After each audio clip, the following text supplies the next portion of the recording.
That's why I hate the 3 takeaways. Yeah, I know. And everyone asks for it. Everyone asks for it. I'm like, stop with the 3 Yeah. takeaways, because they're not taking away anything. Mm. But what they can take away is when you show them that you've paved the way and that it is possible and I can go home and do it too. Yes. That is when you become a client. Welcome to the Sold Out Sales Podcast, the podcast that will equip both the seasoned sales professional and the more reluctant seller with mindset shifts and strategies needed to succeed in a competitive marketplace. Welcome back to the Sold Out Sales Podcast.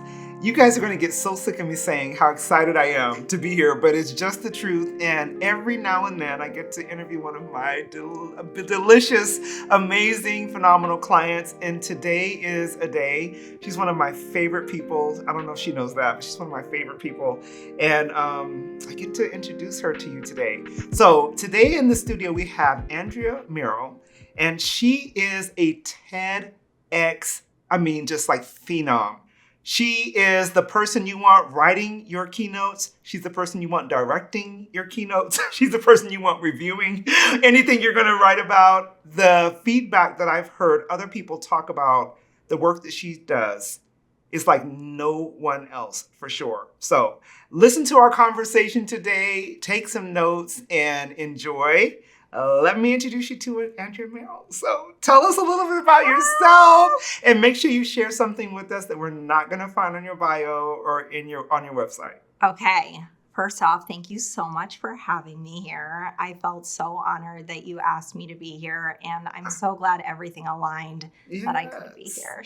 Me too. A little bit about me is Andrea Merrill, mother of 5, most and foremost, married to my high school sweetheart of 22 years this year, Wow. and it is phenomenal. And I am a TEDx writer and strategist. I've helped my clients generate over $80 million in revenue through their messaging. Hello. And on CNN and NBC, ABC, and all those fun places, really putting my message out there. And ultimately what it comes down to is I used to be a previous behavior and trauma therapist for high profile cases. And I thought I was giving the voice to those that didn't have one. And what I realized is I was taking it away. And what speakers do is they give a voice back to the audience that creates the ripple effect. Something that you might know about me is I've actually been on New York runway and in 2 commercials, Tricks Are for Kids and a Nike commercial. What? Yeah. No, I did not know that. Yeah. Okay. I love learning things about people that I thought I knew. Yeah. That is amazing. Yeah. As a child, I'm assuming. As a child, Okay. yeah. I was actually supposed to be in It Takes Two. I was casted. Uh-huh. And my mom was like, nope, I don't want to take you out of school. And she shut it totally down. But yeah, It was amazing. That was amazing. Yeah. That's amazing to know. Yeah.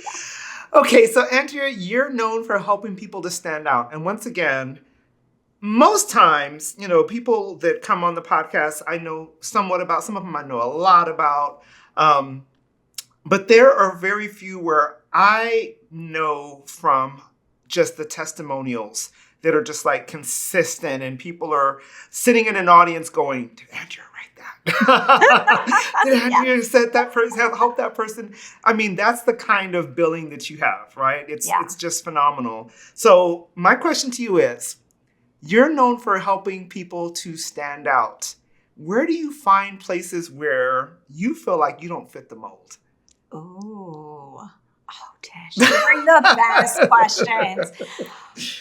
I don't fit the mold at all. I thought my psychology degree actually wasn't important to use. I know us as women, I realize when we're starting a business, we think we're starting. Yeah. And that doesn't mean we're starting over. We forget about all the years that brought us to where we are today. Yeah. So when somebody finally said, Andrea, why aren't you using your master's degree in psychology of applied behavioral analysis? I'm like, oh, I do use it, but nobody knows. Yeah. So when I started using that, I realized I broke the mold. I know I got asked yesterday, they're like, well, who can you send them to? A referral. if you're not the right fit. And I said, I have no idea, because I don't know anybody that does things the way that I do them. And it all comes from my background and being willing to be a disruptor in my space. Wow.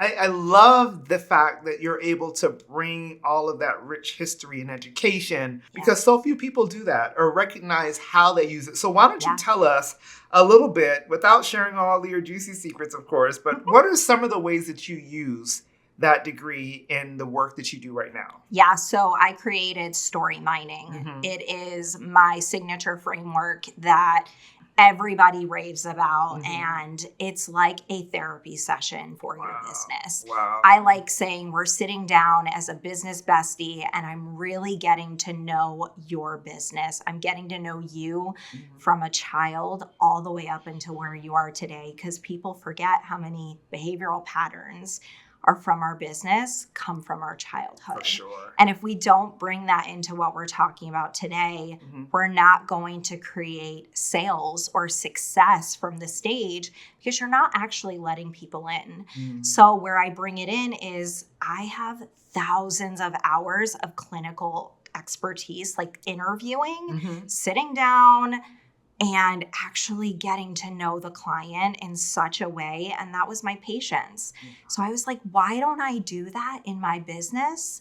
Created 47 unique questions, and I go through a 2-hour deep dive, and people come out like, I didn't know this about myself. I didn't expect to tell this story today. I expected to leave with something else.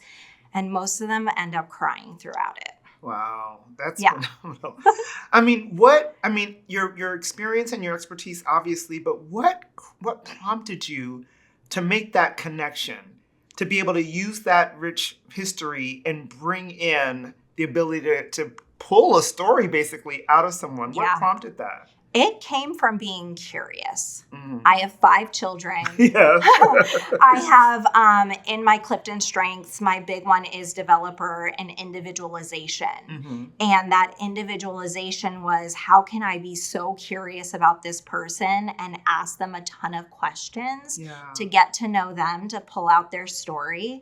The one that they didn't even realize is the one that's going to make them money from the stage. Wow. So I was like, how can I be so curious? How can I ask as many questions as I can without them feeling overwhelmed? Because you can feel really overwhelmed, but I wanted it to be a fluid conversation where after 2 hours, they're like, where did the time go? Yes. Like Veronica Bond, for instance, she goes, I have a hard stop. Girl, she didn't have no hard stop. She kept going, and she had so much delicious richness in that story, but she didn't know until somebody started being curious. And one thing that I hear at the end is, you see me. And nobody has ever seen me like this. How do you feel having a powerful story can impact someone's ability to attract new clients, especially from a stage? How does that work? And, what is your thought process around helping someone to go from story to sale? Oh, this is such a good question, because it is my core fundamentals of what I believe in. I don't think that, again, us as women, we think our stories don't matter. We're trying to come up with what we believe the audience needs to hear. So we come up with all these amazing, juicy credentials. That does not create story to sell. Like, we're not selling that way. And we often hear, how do we sell without selling? You do that by sharing your story. You share the deepest parts of your life, the ones that you're like, oh, I'm too embarrassed. Oh, I'm too ashamed. Oh, but that didn't matter. Those are actually the things that have created the patterns that have created the life that you have created. And a lot of women that I work with are making over 6 figures. They're making up to 9 figures plus. And they're still coming to me and saying, what story should I tell? It's the one that you should be like the most proud of, but it's the one that we're the most shameful of. Oh my goodness. If you're someone who hates to network because you don't always know what to say, I get you. I'm an introvert too, and I've created a free gift for you. It's my Networking and Sales Handbook just for introverts, and it is at tishtimes.com. It'll be the first pop-up you'll see. Grab it. Let me know what you think about it. It's free. Go grab it right now. And so how does it impact their business when they realize that story? They're able to tap into it. They're able to figure it out. How does it change the way that they show up, the way that they come across, the way that they do business, in general? Oh, girl. So just watching, like recently at Empower and Elevate, watching Veronica Vaughn again. Yeah. Like, she's so recent. Yeah. I can say, and this is what she's shared with me, and I think this is so relevant, is she's been in business for over 38 years. Yeah. She has never converted from the stage before. Wow. She got off of that stage. You could hear a pin drop. She was right after lunch. Yes. Come on. After lunch is the hardest time for most people. I don't want to do it. I'm done. She had a 65% conversion. Yes. She had over 8 people convert into actual getting on a call with her. So now she has calls set up. Yes. She's now looking to hire in her business for more people to help and support her. Wow. That's just by sharing her story. Not only was that incredible, was she was so scared about memorization. Yeah. So scared. Yeah. And what I told her the night before was, nobody's going to know. Nobody's going to know. Yeah. But you're going to know, and you know your story best. And that's why we sell with our story, because we don't forget our story. Yes. We remember it. And when we can embody it in our body, because I teach body memorization, that is when you can say it. And it's selling without selling. Yeah. She easily did that. And what is amazing is just watching my clients do that over and over. And also being able to tell others afterwards about their story. Like, we went to dinner and the next night, and she was easily able to go through each step of her story. And I was like, girl, you got it. Yes. You got it. And that's what I've been able to see my clients do. And that's what turns into sales. Absolutely. It's so funny. We shared a moment because we were at this event that I literally forgot that I was supposed to be speaking at. I was a sponsor for an event, and it just didn't occur to me that it came with 5 minutes in front of the room, right? Yep. And when they called on me, I was like, oh my God, what am I going to talk about? So all that to say, when you say you know your story, because that's what you told me, because I was like, I didn't know what I was going to say. I just walked up there and trusted and started talking. But I started with what I knew, what my core was, right? Yeah. And so what would you say to someone in that position that's kind of almost like either called up to speak off the cuff, or maybe they haven't worked with you yet, right? And they still need to be able to share something that's going to be meaningful, powerful, impactful. How does someone kind of pull out that story when they've not been accustomed to doing it before? Yeah. Oh, that's such a great question. I think what's important of what you did was you went back to your roots. Yeah.